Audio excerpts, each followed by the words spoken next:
Dude, that's how that ends.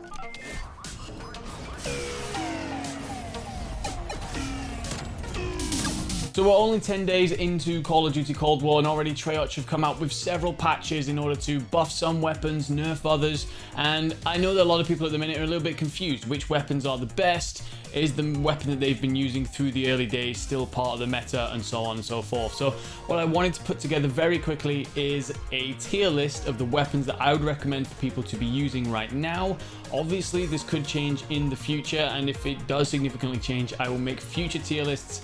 But as of right now, if you're looking to grind camos, we have Nuketown and double XP this week, so plenty of opportunity there for you to grind up all of your weapons, and these are the ones that I would recommend for you. We're going to start off down in the bottom tier, which is the E tier weapons, and I'm going to put both launchers in there, the Sigma as well as the RPG, and I'm also going to put in the M79 Special launcher. Now, I think that everyone is very glad that these weapons are not very good. They would make PvP an absolute nightmare if, for example, you could fire the RPG and it went exactly where you placed it and it was a one-shot kill at a significant range. But I do think that with the Sigma, the amount of rockets that you're having to use to take down like an enemy air support, so for example a chopper, is extremely high. And what we're seeing is a lot of people, instead of just pulling out the Sigma and taking care of the enemy airstrikes, they're just not bothering because it takes so long to do and it's such a pain. And especially for those people who are trying to get the camos done, they're just not worth the time at the minute unless they are your final weapons to touch. So the bottom of my list are your two launchers as well as the M79 Special grenade launcher. Moving up to D tier, and we've actually got a submachine gun in this list, and that is the KSP 45. Other than the MP5, the submachine guns across the board aren't that great anyway. They're not awful, but they're not that great.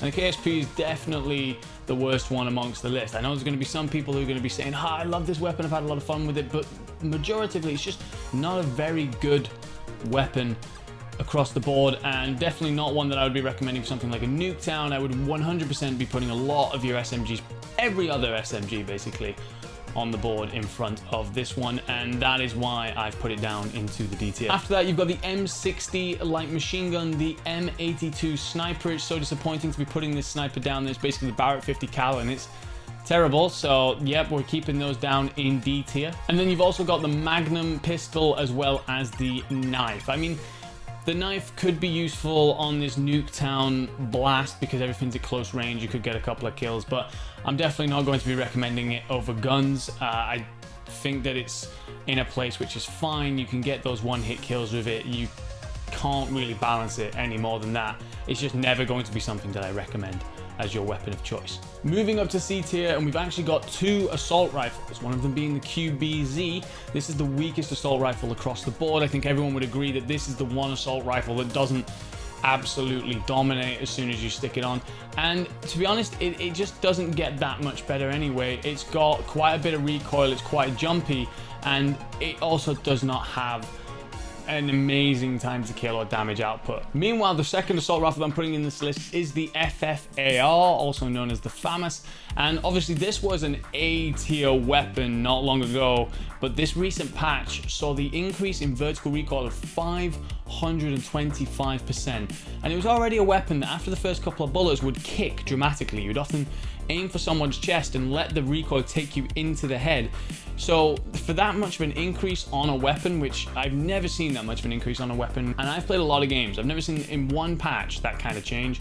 So to see that 525% increase, it is honestly really horrible to use right now, and I fully expect Treyarch to cut back a little bit. I'd still expect it not to be as good as it was before the patch, before the nerf, but I do expect them to rein in that vertical recoil adjustment a bit. So if you're someone like me who was midway through doing the FAMAS, I would take a break, I would let them make those adjustments when they realize that no one's using the FAMAS again, and then finish off your medals. One SMG in the C list, that's the Bullfrog. It's an okay SMG, nothing special about it. It's one of those, like, I would choose plenty of other weapons before it. It's just okay if you need to get those medals done. The Stoner 63, the LMG here on the C tier, it's one that I see around every now and again. It kicks like a bitch, and it is pretty good when it comes to time to kill, but it's just not a great weapon overall. And again, these are one of those weapons where we're glad that LMGs are not very good weapons in this game, right? We're very glad that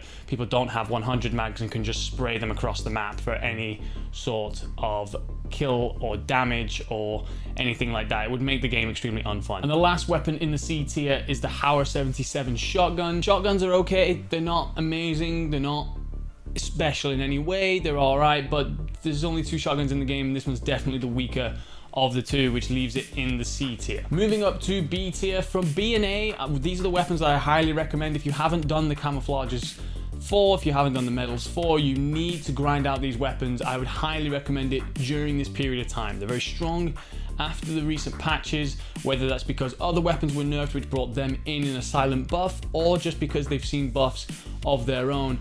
Both of them work. The first weapon in the B tier is the XM4. This weapon hasn't seen much of a change. It's a solid all-round assault rifle, and if like me, you're one of those people that likes the stability of an M4 rifle, and just, you know that it isn't going to put people down extremely quickly, but it's just consistent, it's solid, and it will get the job done, then the XM4 is a really good one for you to be cracking on with during this time period. It's going to be able to handle those short to medium fights like you're going to see on Nuketown, as well as just being all around a great weapon. So if you haven't touched it, then do, and that counts as well for the Krig. The Krig has kind of stayed under the radar a bit, no one's really said anything about it, but if you pick it up, you're going to see that it's actually pretty damn good. It's really accurate, super stable, super fun to use, and honestly packs quite a bit more of a punch than you probably expect as well. So yeah, definitely those 2 assault rifles to be used during this time period before they eventually probably end up taking a nerf of some description, because they'll become the next best assault rifle. 2 submachine guns to talk about in the B tier. First one is the AK-74U, and it's another one that's kind of slipped under the radar. It's really good. It packs a punch like you would expect from the AK-74U, but it just lacks that bullet velocity. When you get the attachments that increase the bullet velocity, it actually turns into a little bit of a monster, and my friend was using it last night in the GBs, and he was quite surprised by how good it is. I do think that this is one that you're really going to get a lot of fun out of in Nuketown. I'd recommend an extended mag of some sort, and then just give yourself a lot of snappy sprint to fire time kind of attachments on the weapon, and you're going to make yourself a really nice little build there. Next up is the Milano. Same story. This one's a bit of a Marmite weapon. The reason I put it in B tier is because in the right hands, people love this. I'm personally not a big fan because I find the fire rate a little bit slow on an SMG, but it packs a punch to make up for that fire rate. So if you enjoy that weapon, you're going to have a lot of fun over these next couple of weeks playing with this. Definitely one for you to try out if you're an SMG lover and you need to get it finished off. Next up are the tactical rifles. You've got the DMR-14 and the Type 63. Both of these weapons are great. The only thing I would say is you're going to have to stick to very specific parts of the map. In pretty much all of the maps, but especially something like a Nuketown, you're going to have to play in those house-to-house engagements, sit up in the top room. You're going to have to take those long side lanes if you can. And yeah, but they have a fire rate that is going to surprise you and pack a hell of a punch. You can still handle those close fights if you need to. I just wouldn't recommend it if someone's running around with an MP5. Both weapons are definitely going to surprise you in how well they perform, and they're both going to be relatively straightforward to get your camos ticked off with. Definitely wants to grind out before they will definitely see a nerf at some point. They're definitely going to be ranged, so get all the attachments unlocked, spend some time learning them, and then bang out those camos. Carrying on with the B tier weapons, we've got the RPD. This is an LMG. It's probably the best LMG in the game, and it's really just solid all around. It's heavy but not too bad, and then it packs a good punch. You're never going to choose it over your top end assault rifles or SMGs, but it's still, if you're looking to get the LMG diamond camos done, you're looking to progress towards that dark matter, then it's definitely something that you want to use without a doubt. Next up come the 2 sniper rifles. Now I know that a lot of people are jumping on the sniper rifles aren't great bandwagon, but then there's a lot of people who think that some of the sniper rifles are pretty good, especially once you get the attachments unlocked. And I do think that the Pellington and the Tundra are going to really do just fine on Nuketown. I think that you're going to have so many people fighting out in that street area that you're going to actually have a lot of gunfights that you can take with your snipers from those top windows, again down those long side parts.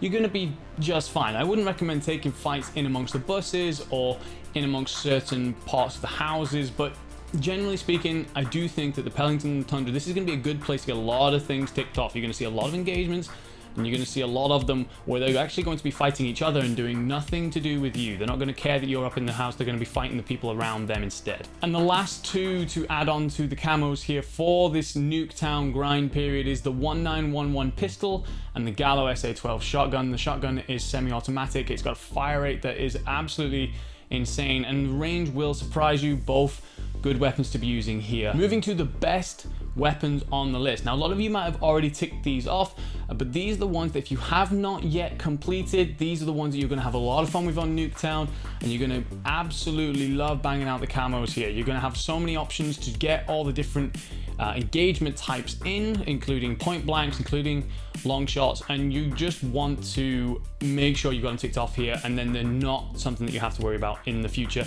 And the first one is the AK-47. This one I recommend really highly here because it is a fantastic weapon, but also because it is definitely going to be in line for a nerf at some point. It's one of the few assault rifles that hasn't really been touched that much yet. It's got the quickest time to kill out of the ARs in the game for body shots, and other than bullet velocity, it doesn't really have many weaknesses. And once you start to stick the Liberator barrel on and a couple of other parts that bring it all together, it's an extremely solid weapon. It's basically a little bit of a turret, and I'm saying to get it done now because at some point Treyarch, you're going to nip that one in the bud. SMG, obviously the MP5. If you haven't got it done yet, although I think that anyone who's touched SMGs probably did the MP5 first, here you're going to absolutely love running the MP5. Engagements at high pace all day. Stick on your sprint to fire time attachments, run something really fast paced, and just get in there. Your point blanks are going to be really easy to get. You could literally just spawn trap if you want to. You could hide in corners of houses. You know that people are going to be playing certain areas.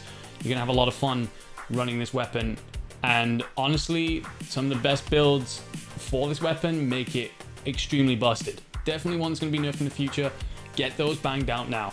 The tactical rifles, the AUG and the M16, are both weapons that are 1,000,000% going to be nerfed in the future. They are so incredibly strong at all ranges, all sorts of engagements, and I would say if you're one of those people who's looking to get dark matter, get these knocked out now because they might throw in an extremely heavy nerf at some point in the future, including the likes of your recoil.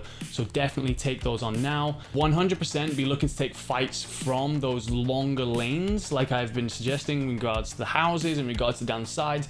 But don't be scared about taking these things up close as well. They can still handle it. One clean burst is a kill, and we don't know how long that's going to last for. So these are definitely an A tier weapon for right now. Ones that you should definitely be working on. And your final A tier weapon, the final weapon in the game, is the Diamatti, no one seems to know, is the 3 burst pistol. This thing is a monster, and you're going to be in a lot of close engagements, and just have it as your secondary, and instead of worrying about picking up something off the floor, just switch to it. Trust me, it packs a punch, it hits hard, it's really accurate, super stable, and you will be able to clean up some of your leveling and camos really quickly. I hope that you enjoyed this video, guys. I'm hoping that you can see where I'm going with these lists. It's hard to compare weapons with Nuketown and then amongst each other and amongst different classes, but let me know if you agree or disagree. And if you enjoyed the video, please leave a like and hit a subscription as well. We're going to be doing plenty of CDL coverage as well as general Cold War coverage.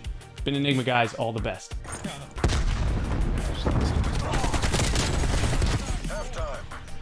I literally just called in a counter spy plane, like the second it said halftime. In fact, I was still calling it in whilst it was slow-mo. Fuck me.